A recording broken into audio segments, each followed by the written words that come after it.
Alrighty, y'all, we are back with another episode of the Fundie Baby Challenge. Oh my gosh, so I went to go update a lot of our church members' families, from aging up, got to make sure they're wearing modest wear. And while I was doing that, Grace and Hezekiah aged up. So here's Grace, and then Hezekiah, he is another redhead. So we actually only have two redhead boys, which is David and Ezra, kind of in the middle of the family. And then everybody else is taking after mom with the red hair. Oh my goodness. Christian. We cannot get Christian to behave. Also, a new family dynamic. Benjamin and Fisher have a difficult dynamic. At first I was like, that kind of shocks me. But now thinking about it, Benjamin is one of our more type A guys, and so is Fisher. And maybe they have different ways that their type A is kind of displayed. So they are difficult in that way. I'm going to say yes. But what we need to do is have dad parent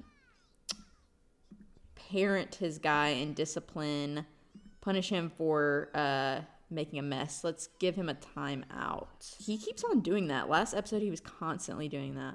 Also, it's Saturday, so we're probably going to go to church tomorrow, even though she's about to give birth. And I'm so glad Hezekiah actually aged up, because if not, we would have to get a completely new little baby bassinet, because we'd have two babies. As you know, they could not wait for the Mosaic law of waiting the 60 days after the birth of a baby to be intimate again.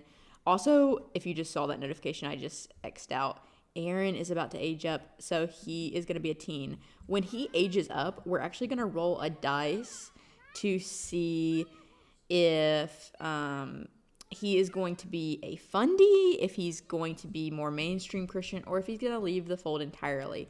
And that could happen depending on, his personality. That could happen, when he's a teenager. Oh, wow, Aaron. He's actually behaving himself and cleaning up for Christian. That's kind of crazy. Yeah, that can happen when he's, a teenager. That could happen when he's 30, when he already has two kids in, or it could happen when he's 50, when he's a literal grandpa. It just kind of depends on each child's personality and where we want to go with the gameplay. But I am going to abide by the rules of the role. Regardless, I do think he will get into a courtship. He might not marry that girl. He might leave the fold as a young guy, but he's definitely going to be in a courtship for sure. Oh my goodness, Grace is our only girl, and she's literally playing in the freaking toilet. That is not very ladylike. We're going to have mom clean her up. We're also going to have her discipline her, I think, after that, because girls should not be doing that. Okay, it seems that Sarah and Grace have a strict dynamic. She has a strict dynamic with a lot of her kids. I could see her being particularly tough on her only daughter, especially, firstborn daughter, that kind of thing. I could definitely see that. It's so funny. We've got like a meeting of the minds here, all the boys. We need to start getting a lot of these boys to sleep if they are going to be productive at all in church tomorrow. We also need another bed. Take out a toddler bed, since now I think Fisher is aged up.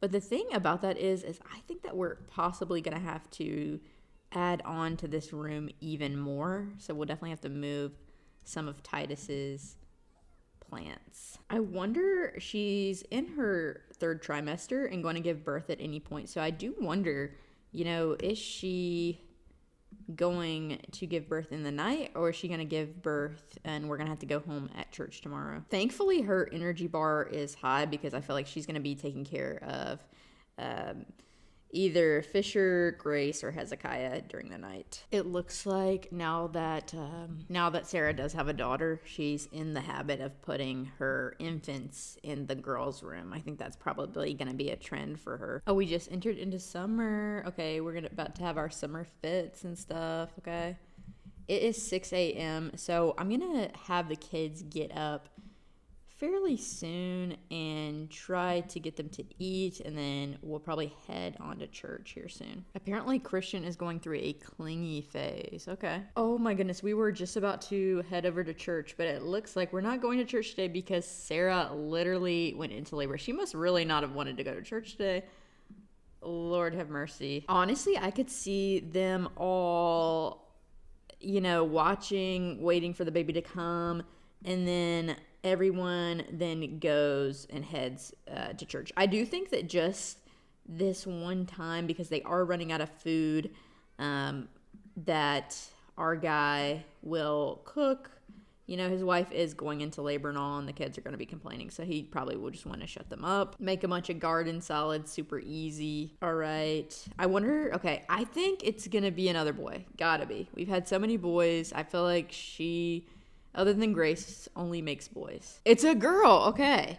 Now let me go through the names on the naming list I had. I'm very surprised it's a girl. Let's see. So there's not really any biblical I names for girls. The only thing I could find that was like kind of adjacent was the name Isla, I-L-A, and it's Hebrew for tree. Isla Sharp. Okay, little Isla, shout out.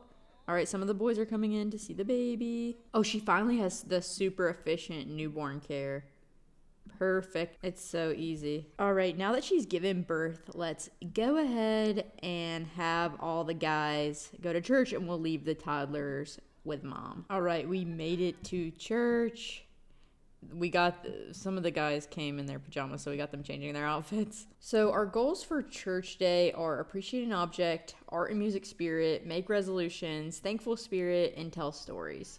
So let's start off with our main man here. Let's start with appreciate an object. I'm going to have him appreciate, the beauty of nature that God has provided. I'm going to have him do some singing for the church. Oh, why has he not changed out of his pajamas yet? But anyway, of course, he is wanting to play a little music. He's done plenty of singing for the people of the church. Now we're gonna have him make his little resolution. So let's see. I feel like he's really been wanting to actually lose weight. So lose weight by exercising and eating right within at least 7 days to complete this resolution. I think that he wants to do that. I wonder what ERIN'S little resolution will be. Let's see. Make a resolution. I feel like he would want to possibly complete an aspiration milestone. He, in particular, has really been on top of his aspirations. I'm going to have Benjamin do his, whatever you call it, resolution. I'm going to have him do the raise a skill resolution. I think he's going to want to get better at his violin. I'm going to do the same for David. I'm going to do the same for, well, you know what, since he just aged up. Oh, Dad is going to have to get on to him for that. But for him, I think he just aged up, so he's going to want to complete an aspiration milestone for sure. And then I don't think we did Christian yet. He's low-key a little sleepy. I'm going to do raise a skill. I'm going to actually have, while everybody's running around, I'm going to have our guy talk to Abram. We haven't had a talk really since our last, altercation with him over some of his issues with leadership. So we are going to just have a friendly chat with him. I don't know why he's so dazed. Maybe he's tired. It looks like it's going super well. I'm a tad surprised that it is going so well, considering how bad the last time we talked to him went. I feel like everybody's going to have a super good and successful church day based on these standards today. Obviously not Mom, though, because she is stuck at home with the newborn. Oh my God. This is crazy. Mark McLeod has called us. And some lady, I don't even know, it's not a part of our church, has asked him on a date. Should I say yes? Girl, you're married. Okay. I don't think he's at church today, so I think that probably after church, we're going to have to ask him to coffee or something and really have a deep talk with him. Say, I don't think that's a good idea, obviously. All right, I feel like everybody has been pretty successful at church today. Trying to get through these little goals. I feel like we can probably head home. It's almost 5:30. We've been here pretty much all day. I feel like we've really showed face. And then I'm going to have our guy Titus then go home, clean up a little bit, and then go talk with Mark McLeod about the call they just had. All right, it's fairly late, but I am having Titus meet up with his best friend, Mark McLeod, because Mark admitted over the phone he wanted to go on a date with another woman when he's literally married. So I'm going to start with some small talk. Let's get into some deep conversation. Let's discuss healthy relationships, healthy marriages, girl. Educate on positive romance dynamics. So we just found out about Mark, which we did not know that he is a romantic. So I guess maybe he's just thinking that he can't be romantic with just one lady. I don't know. Oh, we also just learned he's hot-headed, which I know I made him that way. I totally forgot that he was hot-headed. So maybe, his wife is just not. Let's ask about personality attraction. Like, is he butting heads with her? Like, what's going on? Let's ask about his romantic interests. You know that freaking Sarah is so annoyed with him. He's been gone all day at church, and then he leaves to go mess with some issue about Mark's marriage, and he's literally out at 1 a.m. on a Monday morning while she's at home with 2 toddlers, an infant, a newborn, as well as 5 older boys. I guess they're asleep, but that's still a lot, girl. Oh my God. Mark is saying, our strong friendship got me thinking about how we should live together. Can I move in with you? Girl, he really wants to get away from his wife. Is he like trying to say that he's trying to leave his wife? Oh my God. I think that we need to basically have a freaking intervention, basically. Okay, so here's Holly. Oh my God, what the hell? This is some spiritual nonsense. He deserves this. While he's gone, let's ask about, what's going on in the marriage. Let's ask about Mark. How she freaking feels about Mark. Because he's ridiculous at this point. Okay, so I asked her. She says, I am so in love with Mark. Looks aren't everything, but truthfully, I do look out for these aspects. Okay. So he has, kind of the country fashion most of the time, but not the hair. Okay. So it doesn't seem like it's an issue on her end. Okay, so okay, this doesn't make any sense. Her turn-ons are woohoo, but her turns-off are physical intimacy. Okay, her turn-ons are broke sims. Probably good because you have damn near 10 children. Okay, health and sports skills, media, tech skills, performance skills, emotional decision makers. I feel like Mark would be an emotional decision maker for sure. I think he's family motivated. I think he's spirited. Turn-offs would be slackers. Okay, I mean, I don't see anything that would be not Mark, you know what I mean? I don't think that the issue is on her end. I think he's just kind of a little bored in the marriage. I don't know what we're going to do about this, but we're going to try to keep Mark on track because we need a godly family to marry one of our sons into. We're trying to get Aaron or Benjamin, preferably Aaron, to be with their daughter Alexandra, but I don't know now because I feel like because Mark and Titus are so close, like he's just gonna keep an eye on it and make sure that Mark does not stray. But I don't know. Where is this motherfucker? Like, is he gonna come back from the UFO? Like, has he died? I don't know. Weird. All right, it's literally almost 3:30 a.m. So I'm gonna have Titus go home and go to bed. Lord, what a freaking day Titus has had. Why is Aaron so angry from an unwanted sibling? Okay, damn. You don't like Isla? Whatever, bitch. Like, nobody asked you. It looks like Titus and Grace have a strict dynamic. I mean, damn, they're about strict with every child they have. It does not matter. All right, looks like Aaron just completed another aspiration. He's already done so many, like playtime captain, mind and body. I think the motor. Did he do motor? I'm pretty sure. Or maybe he didn't. That's kind of shocking to me. Anyway, he had the social butterfly. Let's have him do the motor skill. We've got Benjamin getting pretty good at violin. He's on a level 5. So I think by the time he's a teenager, he's going to be, playing in church choir, that sort of thing. So that's pretty cool. I think that the guys do need more opportunities for music since, they're not getting a great education otherwise. So they need a little bit of music going on. So I'm going to add a little piano to their room. So that way it's an option between piano and violin. So I feel like now definitely... Oh, Titus did too.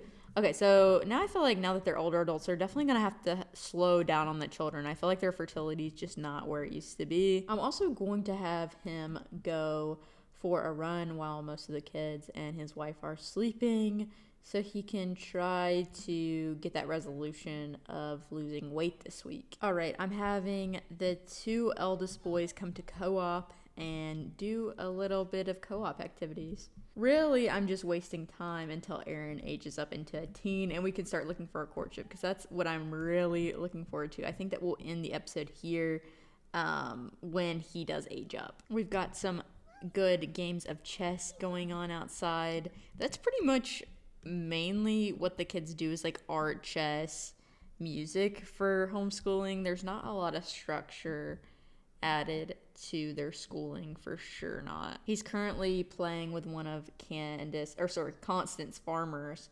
children, Allison. Looks like Erin's having a conversation with Jeff Taylor, one of the youngest children of the Taylors. He used to be the youngest, and recently they had actually a baby, I think, from Titus's encouragement, actually, to expand their family. Erin might be a bit of a menace, but literally he is I feel like he's going to be a high achiever, because he's already, in this episode, started a new aspiration, already completed it.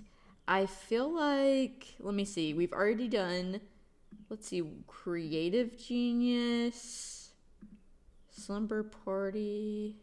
See, they wouldn't do the slumber party one because they wouldn't do slumber parties. Creative? Okay, maybe we'll have him try his hand at some creative projects. Maybe he's a jack of all trades. Let's go over to the activity table over here. We've spent dang near the whole day here, so I think just in a moment we're probably going to head home and see how the rest of the family fared all day. Oh, look, Isla aged up. Okay, she is an intense baby. We've got another redhead. Let's give her Fundie makeover real quick. Okay, wait. Okay, also, Erin, I didn't even get to see what trait he got, but he has also aged up. Obviously, this is far from Fundie wear, but let's just see what got going on for his traits. Okay, I can't see his traits, but I am going to show you what his Fundie makeover is. So I do think that we're going to go with a little bit of a longer haircut. So it's not the typical Fundie cut, but it's okay. It is okay. He's a little bit of a rebel anyway. So this is the same haircut he has as a kid. Let's look at everything he's going to wear. I feel like he's going to be a more casual guy as he grows up. Let's see, maybe go to the t-shirt section. I really am also excited to see if he's going to stay in the fold or not. I think that we're going to put him in a ton of green, just because it does make the red hair pop. Okay, let's do formal wear. He's going to be attending a lot of weddings soon as brother, of course, as long as he doesn't leave the fold. So we got to figure out what's kind of his style. I feel like maybe something like this, and do like maybe a khaki pant, and then boots. I feel like that's his vibe. Okay, his workout wear. I could see him wearing this top and then maybe long basketball shorts. Let's see if any of these kind of fit with the vibe. I don't think, yeah, that's fine. Doesn't exactly match. These shoes really match though. Okay, so he has these glasses in one. So if he has glasses in more than one, we will just assume that he had to have glasses at this age, but we're not sure yet. I feel like he would wear something kind of like this to sleep. For party wear, we don't do a ton of parties in our game. I feel like he'd wear something like this. Where's the pants I want? I feel like a lot of these guys are just going to be wearing like the Western wear pants. Swimwear. Let's give him, I don't think he'd wear like the modest swimwear, but I do think that he would have to, since he's in his parents' house, even if he doesn't agree with it, which we don't know yet. We don't know if he's going to be Fundie or not. Even if he didn't agree with it, he would definitely still adhere by their modesty standards for swimwear. Now for the current season's wear, I feel like he's definitely going to do something like this, maybe. Or It's on Us. I feel like that gives Fundie, like, pretty much it's like doing God's work is on us or something like that. Let's give him that shirt and some basketball pants. Maybe the other ones. Yeah, that's better. And then let's give him these shoes. I feel like he would definitely wear those pants. Let's see. I feel like... I don't know what I want to do for the... too tight, I feel like, for Fundie wear. Maybe... I feel like this is too edgy for a Fundie. That's way too low cut, even for a man. Okay, that's too much. Maybe something blue. Not quite that blue. Okay, that's perfect. That's perfect. Let's give him some different shoes. All right, that is our Fundie makeover for Erin, and that's really all I wanted to complete this episode. Thank you guys so much for watching, and we'll see you in the next one. Bye-bye.